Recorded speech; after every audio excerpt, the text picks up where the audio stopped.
कब्जा आपका और रजिस्ट्री किसी और का। तो सवाल ये है कि कानून किसे मान्यता देता है, जो जमीन पर बैठे हैं उसको या फिर जिसके पास कागज है उसको। इस वीडियो में आपको बताऊंगा स्टेप बाय स्टेप कि क्या सही है क्या गलत। हेलो दोस्तों, नमस्कार, स्वागत है आप सभी का मेरे चैनल प्रॉपर्टी पाठशाला में। और आज का हमारा टॉपिक है कब्जा आपके पास है लेकिन रजिस्ट्री किसी और के पास है, तो मालिक कौन होगा, असली मालिक जमीन का कौन होगा, ये इस वीडियो में मैं बताऊंगा आपको। देखिए, जमीन पर जो मौजूद है, मान के चलिए किसी का जमीन है और आपने उसको बाउंड्री कर लिया, सीमांकन कर लिया, घर बना कर रह रहे हैं, या फिर विगत कई वर्षों से पेड़ लगा लिया, उसको बाउंड्री करवा लिया, जो भी चीज है, सिर्फ कब्जा जो क्या करता है, इसका मतलब ये नहीं है कि आप उसके मालिक हो गए। और रजिस्ट्री किसी और के पास है तो इसका मतलब ये नहीं है कि आप उसके मालिक हो गए। इसीलिए क्या है कि कानून कब्जे को नहीं मानता, कानून जो है, कोर्ट जो है, ये क्या करता है, कब्जे को नहीं मानता है। तो इसीलिए क्या है कि सिर्फ कब्जा जो है मालिकाना हक नहीं होता है। तो ये चीज सबसे पहले हम लोग को जानना जरूरी होता है कि कब्जा जो क्या होता है, मालिक आपको नहीं बना सकता है अगर जब तक आपके पास क्या है, रजिस्ट्री नहीं है, केवाला नहीं है, लीगल पेपर नहीं है, आपके नाम से रसीद नहीं है, वैलिड डॉक्यूमेंट नहीं है, तब तक आप क्या है, किसी भी जमीन के आप मालिक नहीं बन सकते हैं। अब चलिए आगे जानते हैं। अब देखिए क्या है कब्जा। अब क्या है कि देखिए, रजिस्ट्री किसी दूसरे के पास है। मान के चलिए कोई ऐसा जमीन है जिसका कब्जा आपने कर रखा है और रजिस्ट्री किसी और के नाम से है। तो क्या है कि रजिस्ट्री सेल डीड जिसके नाम से होगा, जो बायर होगा उस जमीन का, इस तरह के जो है केवाला इसको कहते हैं, इस तरह से 100 रुपया का पेपर पे जो आता है, तो क्या हुआ, उसका बायर कौन सा हो गया, जिसके पास ये पेपर है। तो सबसे मजबूत कानूनी सबूत क्या है, यही है पेपर, जिसके पास ये वाला होगा, इस तरह का पेपर होगा, तो वो एक सबसे मजबूत सबूत है। भले आपका जमीन किसी ने कब्जा कर रखा है, उससे मायने नहीं रखता, अगर पेपर आपके पास है और वो लीगल पेपर है, वैलिड पेपर है, वैलिड हिस्से का जमीन है, किसी भाई भाई से आपने खरीदा, और एक भाई ने अगर दोनों दोनों भाई का हिस्सा आपको रजिस्ट्री कर दिया, तो इसका मतलब ये नहीं है कि आपका भी रजिस्ट्री है तो वैलिड हो जाएगा। तो उसमें भी क्या होगा, उस प्रोसेस में भी आपका भी रजिस्ट्री भी कैंसिल हो सकता है।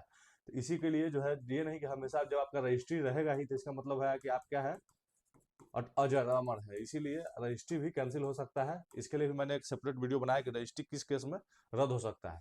तो सबसे मजबूत कानून एक प्रूफ तो है, ये सरकारी रिकॉर्ड में नाम है। अगर आपने मान के चलिए दाखिल खारिज भी करा लिया, 2 साल 3 साल 5 साल जो है, आप किसी अगले भाई को पता नहीं चला कि आपने रसीद रसीद कटवा लिया हुआ है, तब तक मान के चलिए इसका मतलब ये नहीं कि आपका पेपर सही हो जाएगा। तो उसके लिए भी आपको क्या करना है, उसके लिए भी पहले लीगल आपका प्रोसेस होना चाहिए। कोर्ट जो है किसको मानेगी, जिसके पास कब्जा है उसको। लीगल कब्जा अगर उसके पास है तो कब्जा वाला जो है जो मालिक होगा। अगर लीगल पेपर किसी के पास है, रियल उसके पास जो है क्या है, डॉक्यूमेंट है, तो क्या होगा, उसके बाद जो है वो असली मालिक होगा। इसलिए देखिए, कोर्ट कागज देखती है, कोर्ट जो है कागज देखती है। अगर आपका किसी, मान के चलिए आपका लीगल जमीन है, अगर वो जमीन सरकारी नहीं है, सरकारी जमीन नहीं है, गैर मजरूआ आम, गैर मजरूआ या फिर आम जो है, गैर मजरूआ होता है, वो सब जमीन नहीं, आपने उसका रसीद भले ही कटवा लिया हो, अगर वो सब जमीन नहीं है तो कागज अगर आपका सही है तो फिर जमीन का कब्जा जो है आप ही का मान्य होगा। तो ये हमेशा याद रखेंगे। रजिस्ट्री को प्राथमिकता दी जाती है, जिसका जो है रजिस्ट्री रहता है उसी को प्राथमिकता दी जाती है। रजिस्ट्री अगर सही है, लीगल बायर है, लीगल सेलर है, तो क्या है कि वो जो रजिस्ट्री जिसका जमीन का है उसी को मान्यता दिया जाएगा।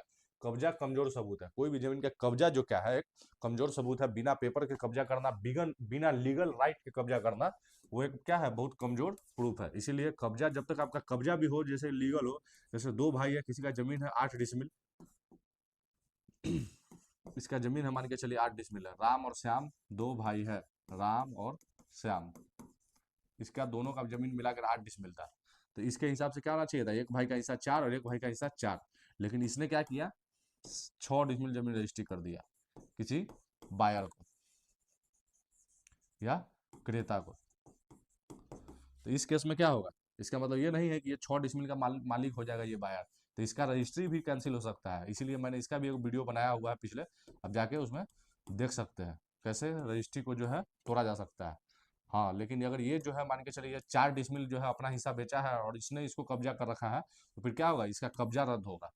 तो केसेज है, हर तरह के भिन्न भिन्न प्रकार के केसेज है। तो केस पे जो है, जिस तरह की केस होती है उस चीजों पे ये चीज लागू होती है। तो हम लोग केस बाई केस देखते हैं।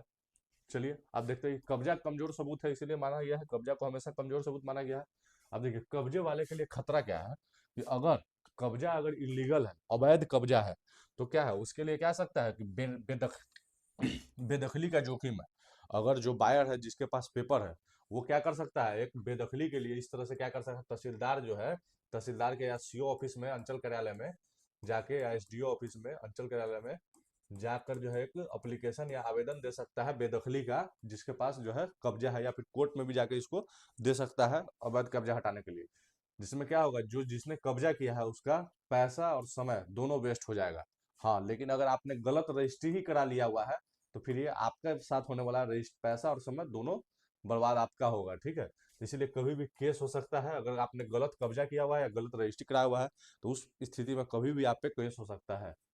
इस तरह से क्या होता है, बेदखली का जो है आवेदन देखिए इस तरह से होता है, जिसकी जो आपके नाम पा सकता है। यहाँ पे भारत सरकार का मोहर लगा रहता है, न्यायालय कार्यपालक पदाधिकारी का, जिस जगह के आप रहिएगा उस जगह का नाम रहेगा, तारीख रहेगा।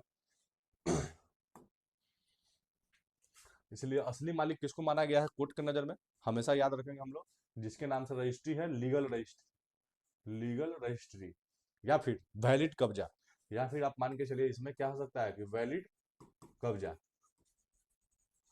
और जिसके नाम से दाखिल खारिज। अगर मान के चलिए अगर रजिस्ट्री है आपका, ओरिजिनल लीगल रजिस्ट्री है, और आपके नाम से दाखिल खारिज हो सका है, तो दाखिल खारिज का इस तरह से क्या होता है, पोर्टफोलियो होता है, जो कि आप खुद से भी जाके कोई भी भूमि के या कोई भी राज्य के भूलेख पे जाकर जो है आप देख सकते हैं अपना दाखिल खारिज का ये चीज प्रक्रिया कहाँ तक पहुंचा है। देखिए इस तरह से क्या था, भूमि का दाखिल खारिज इतना इतना के लिए इतना राजोपट्टी अंचल अनुमंडल सीतामढ़ी जिला का प्रतिवेदन प्राप्त हुआ। तो ये सब इस तरह से आप देख सकते हैं, जितना जमीन का आपका रहेगा इस तरह से आपके नाम से अगर दाखिल खारिज होगा तो क्या होगा, जिसके नाम से दाखिल खारिज होगा वही असली मालिक होगा। अब मैं आपको बताता हूँ कि दाखिल खारिज अपना खुद से कैसे चेक कर ले।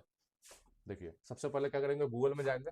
गूगल में जाने के बाद क्या होगा कि आप जो है यहाँ पे कोई भी जमीन का जो है भूमि पेज अपना खोल लेंगे, जिस भी राज्य से आप बिलोंग करते हैं। मैं बिहार से बिलोंग करता हूँ तो इसलिए मैंने बिहार का लिंक खोला है।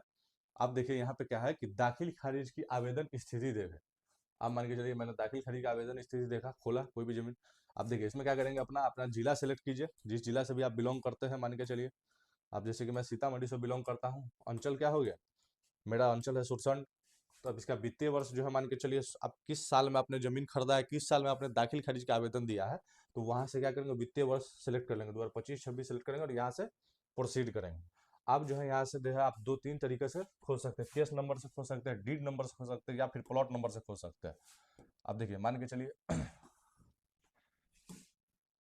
अब यहाँ पे क्या हो कि आप जो है प्लॉट नंबर से इस जमीन को खोज सकते हैं। जिस तरह से भी आप जो है अपना डाल देंगे, आप वहां से अगर प्रोसीड हो जाता है तो आप जो है यहाँ से प्लॉट नंबर से भी इसको खोज सकते हैं। अब देखिए क्या हो रहा है कि इसमें फंस रहा है। आप जो इस पे खुद से भी इस वीडियो के माध्यम से आप इस तरह से इस जानकारी के माध्यम से खुद से भी कर सकते हैं। चलिए अब नोट से वापस आते हैं।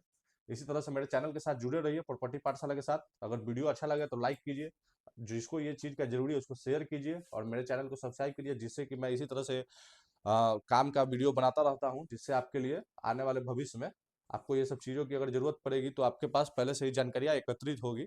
इसलिए मेरे चैनल को सब्सक्राइब कीजिए। अगर आपके पास भी कोई सवाल है तो आप कमेंट के माध्यम से मेरे से सवाल पूछ सकते हैं, जिसका मैं आंसर शॉर्ट्स के माध्यम से देता रहता हूँ। चलिए धन्यवाद।